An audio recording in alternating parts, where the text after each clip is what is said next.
Oh, my kingdom for a bra that fits. I'm back.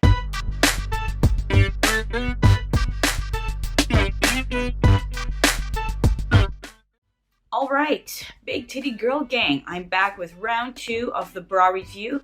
If you haven't seen my bra review from last time, I'll put the link below so you can track with what happened previously. I'm also going to give you a recap on some of the bras from round 1 that you might want to know about. I went through a whole bunch of research and I made an actual funny video about this. Also, the link will be below, talking about, all the horrible things we have out there. Absolute horrifying. So check that out. The Juno from review number 1 is still in heavy rotation. It's still performing well. The only thing is, which is common for most bras that I have, is that there's usually a chafing underneath the breast. So during the hot weather and longer runs, I have to take some measures to get rid of this chafe. The Syroken, that one was a similar construction from my last video. A similar construction to the Juno, but it was for a fraction of the cost, and I found that on Amazon. All of these links are going to be below for the Amazon finds. Problem is within, has it been like less than 4 to 6 months, I found the construction of the material to get loose, which usually takes years for the actual Juno. So I'm going to reduce the rating. It held up, and now not so much. And I've had relationships hold up a lot longer than this bra, and that's not saying much. Another problem I have with it is, and I discussed this, that the eyelets for the strap adjustment, what happened there is that one of them for some reason is chafing me, and I can't for any reason find out why. I can't see any stitching problem. I can't see anything like that, but for some reason I'm chafing on one arm. Maybe because I'm overextending it. I'm not sure. From my previous video, I discussed that maybe some of these bras that weren't suitable for running were suitable for maybe aerobics. I tried the Under Armour from the previous video to do aerobics, and I'm saying no. It's not holding anything. Way too much wiggle. I'd probably only use it for everyday use and possibly hiking or something. But nothing to do with up and down motion or running or jumping. No, forget it. Under Armour, you have failed.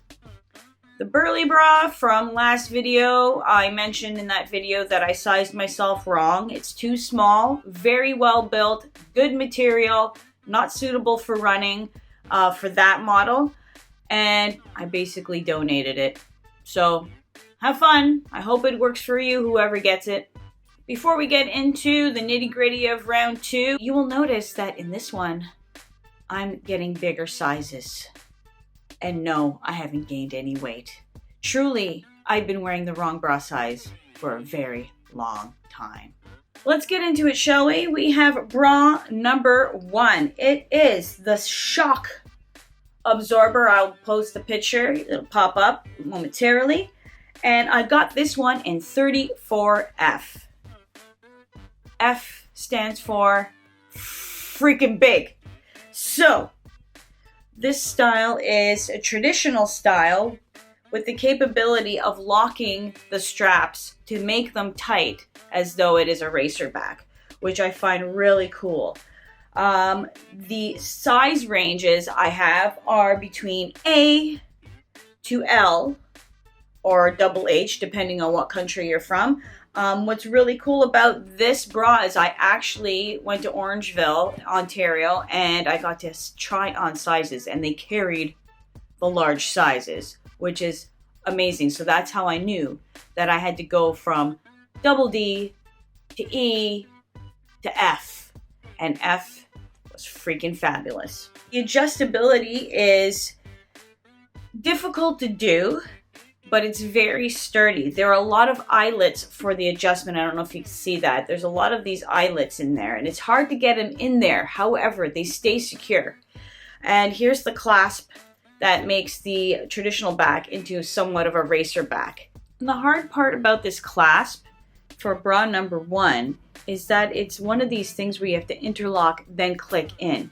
If you're wearing this and you're trying to contort your body to just, no. This is way too much fine motor skills.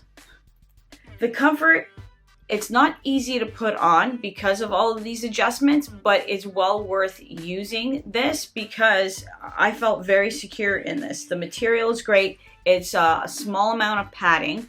I prefer padding. I don't like feeling every wind blow and every piece of material rubbing against me. I don't like that stuff. The cool thing about bra number 1 is that I have gone on a long run, forgot to make provisions for anti-chafe underneath the breasts, and I had no chafe. It was hot outside and it was over 15K run. So that was really good. The bounce play on this one is good. This is a very secure bra for me. It's in heavy rotation and it's become one of my favorites. Another good thing, again, because I got to go to Run Free in Orangeville, or Running Free in Orangeville, I got to try them on, which is amazing. Another thing is I found out that in some locations, the Bay will carry this. So you too can go to the Bay and find this, try on your sizes, and, it makes a world of a difference than blindly buying something on the internet. Now, what would be cool about the extreme protective ones is that, again, with anything that's heavy duty, we always get these boring colors. Black, white, black, white. It'd be nice to have a little color in our life. The price for the bra number 1 is $72 Canadian. I didn't have to ship because I bought it in store. So, my ratings for bra number 1, shock absorber. I give it an 8.5 out of 10, mainly because of the difficulty and adjustability, and, you shouldn't have to contort yourself. However, it's for a reason. Bra number 2 is also from Shock Absorber. This is the medium impact multi-sport bra. And these ones come in nicer, cooler colors. There's a whole bunch of them. Right now there's a 50% sale going on their online shop. But I did buy this through Amazon. So that's that. This is also a 34F. I swear I did not gain weight. And usually when I gain weight, I gain it in my butt, not my boobs. The bra style is a traditional strap. These are very sturdy straps from here. The adjustability is okay for me, somewhat limited, but what will make it more secure is that there's a double attachment. So you have your regular bra attachment in the back for the band, and then for the straps, you have a second one. The good thing about this is it does make it more secure and give you increased adjustability. The bad part is that you have to be a contortionist to get it on if you are trying to close it while you are wearing it. So what you need to do basically is close it first, and that's what I do, and then pull it over my head like it's a racer back, and then do adjustments accordingly. I'm just not Cirque du Soleil material. So with me discussing the style, I've already told you about the adjustability and the extra feature for that extra clasp, which is great. The comfort, it's very nice material. It is not separating of the breast like the previous model. So you're hanging out together, and it is not padded the way the other one is. So if you're the type like me where you don't want to feel every nook and cranny and every single wind blow and whatever, it's not for you. For me, I prefer to have separation if I can, but beggars can't be choosers. So I didn't like that. But again, the material is great and it's still in my rotation.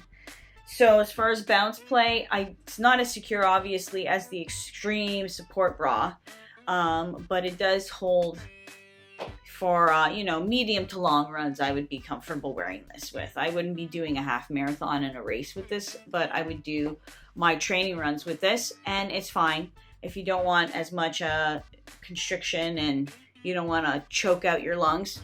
This is a good one. And good material, good make. just, you know, a little bit more loosey-goosey than the other one. And here's another mystery. If somebody from Shock Absorber can explain this, there seems to be a gigantic pocket inside, like the lack of cup here. As you can see, there's no padding, very flexible. But what is this for? Is this supposed to be to hide your ID or something? Well, when you're on, I have no idea. Somebody tell me. The price for bra number 2, it was $51.20 with shipping, and I did buy that through Amazon, and it looked like it was shipped from the UK. Again, you can buy this at the Bay, and I'm sure it's a similar price. It looks like it's online for $59. The rating for the Shock Absorber bra number 2, I give it a 7 out of 10. Adjustability is a little bit difficult again, and my preference is to have separation of the breast and also to have some padding to feel a little bit more secure. And because it's a medium support bra, the bounce play prevention is not as good. Bra number 3, this is the Burley Ultimate Performance Crop Top with underwire support bra. Dun dun dun! This one is in traditional form, the style. However, it does have straps where you can take them apart and make it crisscross for a racer back. Also, what's cool about this is that if you want to keep it in the traditional strap up and down, you can bring in the straps at the neck with a clasp that they have that I'm going to try to show you here. You can join the clasp, so it'll join at the nape of the neck and give you more security if you don't want to go through the whole thing about, making it into a racer back and pulling it over your head. The problem is, again, you would have to be a contortionist. This is very well made and very sturdy for the straps, so you're going to be pulling and tugging to get that clasp in if you are wearing it while you're doing the adjustments. Again, Burley makes really good material bras. Everything is just sturdy and comfortable, so it's not like you're wearing cardboard to make it sturdy. It's sturdy and comfortable at the same time. I like this one better than the previous one because, as you remember, the other one was basically cutting into underneath my breast, and I was like, this is going to not just chafe, it's going to break skin. This is a better band, way better band. I do still want to test it out in the summer months. We haven't had a good summer for me to test it out without using my provisional anti-chafe tricks, which I'll share later. So we discussed the style and part of the adjustability. You'll see that there's a pretty good band length for me to adjust in the traditional style. Also, in the racer back, you'd have to loosen it up. So there's a lot of play there to adjust. And again, that clasp makes up for if you go right to the end and you're still a little bit loose, you can tighten things up that way or convert it into a racer back. Awesome. Comfort and fit. Again, I cannot size myself. I got this in a 34E. I definitely should be an F for this brand. And as you remember, I didn't size myself properly last time. So that's the difficulty in having to buy things blindly on the internet and not being able to actually try them on. I don't know if any Canadian retailers carry Burley, but I think you need to get on it. Maybe the Bay could get on it. If somebody can tell me why the Burley bra has this little pocket on the inside of one of the cups. I have yet to figure out what this is supposed to be. Chapstick? Anti-chafe stuff? Like, what's supposed to go in here? It's too small for a phone. Bounce play for bra number 3 is very sturdy and very good. It's very good, just like the Shock Absorber. I like that even though it is a crop top, they have the underwire to give you a little bit of separation, which is, again, I would really like that. I would really like to have a sports bra that separates the boobs so I don't have, the titty sweats. For bra number 3, again, I bought this is the second time I've bought through this vendor, also a UK vendor, and also through Amazon. Mio Destino, they do a really good job at shipping. It ships within a week, and that's from over the ocean, which is awesome. Mio Destino has given me discounts, thank you discounts, multiple times when I've purchased from there, so that was great. It was, for bra number 3, the price was about £50. I'll do the conversion and post it somewhere. That includes the shipping and the discount that they gave me from the previous order. So that's that. You got to go through Amazon to get to them, or you can go direct. And my rating for Burley, I'm getting so close to getting the right fit, but this is the right style for running. This one is the right style for running. I'm going to give it an 8 out of 10. Again, it's got a lot of good adjustability features. It's just, I'm having a hard time getting my sizes and whatnot. So, and also, I really need to know how that band is gonna chafe during the summer. So I'll give you a recap when I talk about chafing in my next video, and hopefully that comes out a little bit sooner rather than later. I'm hoping for some good weather. Like, this is getting insane. So here's hoping that you guys can check out some of these bras, and the links are below. I'd love to hear from you and hear your comments. If you've bought some of these bras, what's worked for you, what hasn't worked for you, and even some tips on some other bras that you may have found that you might want me to try out. I'm all ears. If you like these videos, make sure to like. Links for all the products are also down below. See you next time, kids. Keep it real. Keep it bouncy. Tits ahoy, me mateys.